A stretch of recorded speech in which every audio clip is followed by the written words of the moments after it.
Kalian udah lihat video Pak Anies yang ini belum?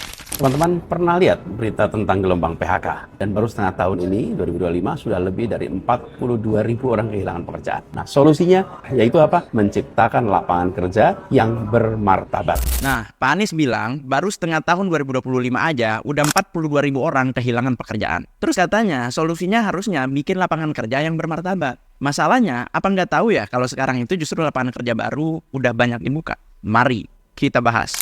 Oke, pertama-tama, Pak Anies bilang solusi PHK itu dengan menciptakan lapangan kerja yang bermartabat. Kedengarannya bagus, tapi masalahnya itu udah dikerjain duluan sama pemerintah sekarang. Lewat apa? Program MBG yang nggak cuma makannya doang, tapi juga membuka lapangan kerja. Dan itu bukan sekedar wacana, tapi nyata nyerap tenaga kerja. Baik dari sisi supplier, dari sisi SPPG, dari sisi BGN, ataupun tenaga-tenaga lainnya. Kedua, program MBG ini loh, diam-diam udah nyerap 600.000 pekerja, mulai dari petani, pekerja lapangan, sampai sektor logistik dan UMKM ikut terbantu. Artinya, ada ratusan ribu orang yang tadinya nganggur nih, sekarang punya penghasilan tetap karena program ini. Ketiga, nah ini yang perlu digarisbawahi. Pak Anies bilang rakyat banyak kehilangan pekerjaan, tapi datanya nggak bisa cuma dilihat dari angka PHK-nya aja. Karena di saat sebagian kehilangan pekerjaan, ada juga jutaan yang justru dapat kerjaan baru, berkat kebijakan pemerintah. Dalam dunia ekonomi, itu disebut sebagai job shifting, bukan sekedar job loss. Dan di sini peran pemerintah lewat MBG itu krusial banget. 4, jadi gini, kalau mau ngomong soal lapangan kerja, ya jangan cuma lihat dari sisi yang kehilangan, tapi lihat juga berapa banyak yang udah dapat kerja berkat kebijakan sekarang.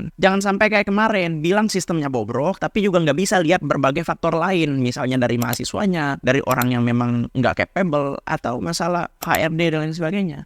Jangan sampai yang lagi bantu buka lapangan kerja malah disindir seolah nggak ngapa-ngapain. Kritik boleh, tapi datanya juga harus lengkap. Biar nggak kelihatan cuma nyari panggung atau nyari sensasi. Intinya, fakta di lapangan nggak sehitam putih itu. PHK emang ada, tapi lapangan kerja baru juga terus dibuka. Jadi kalau mau ngomong solusi, ya lihat juga siapa yang udah kerja nyata. Bukan cuma ngomong-ngomong aja. Mas Anies.